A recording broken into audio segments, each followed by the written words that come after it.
Presiden ke-7 Indonesia dengan nama lengkap Insinyur Haji Joko Widodo, namun biasa disapa Jokowi ini lahir di Surakarta 21 Juni 1961.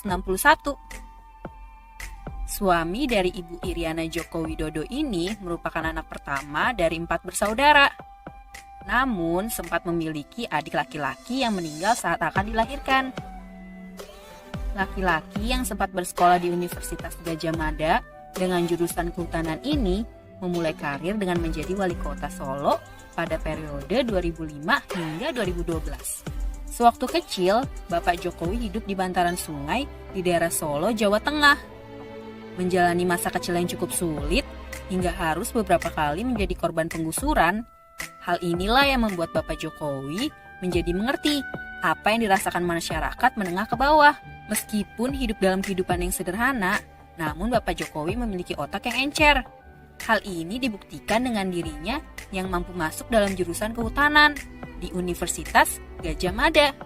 Bapak Jokowi tidak hanya berkutat dalam dunia pendidikan saja, kids.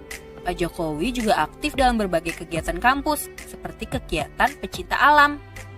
Karena hobi ini, Pak Jokowi berhasil mendaki beberapa gunung. Salah satunya adalah Gunung Kerinci. Pada masa inilah Pak Jokowi berkenalan dengan Ibu Iriana yang merupakan teman dari adik Pak Jokowi dan menikah pada 24 Desember 1986 serta memiliki 3 orang anak, yaitu Gibran Rakabuming Raka, Kahiyang Ayu, Kaisang Pangarep. Anak pertama dari pasangan Bapak Noto Miharjo dan Ibu Sujiatmi Noto Miharjo, setelah mendapat gelar insinyur sempat bekerja di salah satu BUMN dan ditempatkan di Aceh.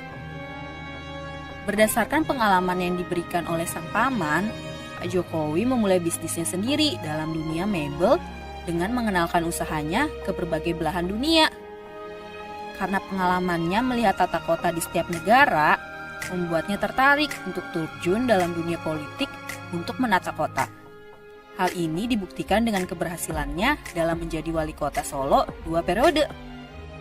Keberhasilan ini membuat Pak Jokowi terpilih menjadi gubernur Jakarta pada periode 2012 hingga 2014 dan melanjutkan menjadi presiden tahun 2014. Dan kini, Bapak Jokowi kembali terpilih menjadi presiden untuk periode 2019 hingga 2024. Nah, sekarang sudah tahu kan tentang Bapak Jokowi? Kita tahu bahwa Bapak Jokowi adalah seorang tokoh yang suka sekali melakukan belusukan untuk mengetahui keadaan masyarakatnya atau penduduknya. Hal ini sesuai dengan berorientasi pelayanan. Kemudian akuntabel. Pak Jokowi juga mengisyaratkan atau menjelaskan bahwa pemerintahnya itu harus bersih, bebas korupsi, dan transparan. Hal ini sesuai dengan ciri khas dari berakhlak, yaitu akuntabel. Keberhasilan penanganan COVID-19 adalah bukti kompetennya pemerintahan di bawah Pak Jokowi selama 2 tahun pemerintahan Presiden Jokowi menciptakan keseimbangan antara penanganan pandemi, kebijakan keberlanjutan pembangunan nasional, serta pengawalan keadilan hukum dan HAM.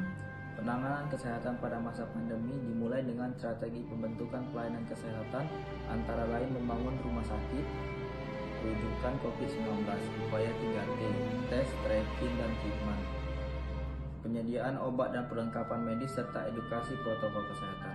Sementara itu, penanganan sosial ekonomi diupayakan melalui insentif keringanan pajak, bantuan modal UMKM, bantuan sosial dengan berbagai skema, dan kartu prakerja. Selain penanganan pandemi, kebijakan pembangunan terus dilanjutkan dengan antara lain pembangunan SDM, infrastruktur, dan ekonomi hijau, serta hilirisasi industri.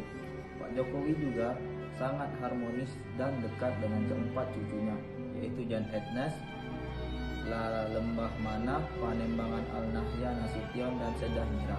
Itu terbukti dengan kesibukan Pak Jokowi sebagai presiden, ia mampu meluangkan waktu luangnya untuk bercengkerama dan bermain dengan para cucunya. Beliau mengemban amanah sebagai Presiden Republik Indonesia dengan sangat baik. Hal ini terlihat dari kesetiaan beliau memperjuangkan kepentingan rakyatnya.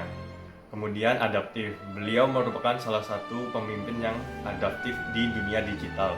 Hal ini ditandai dengan beliau yang memiliki kanal YouTube-nya sendiri. Kemudian kolaboratif, Beliau aktif dalam berbagai macam forum internasional, salah satunya G20 yang diselenggarakan di Indonesia.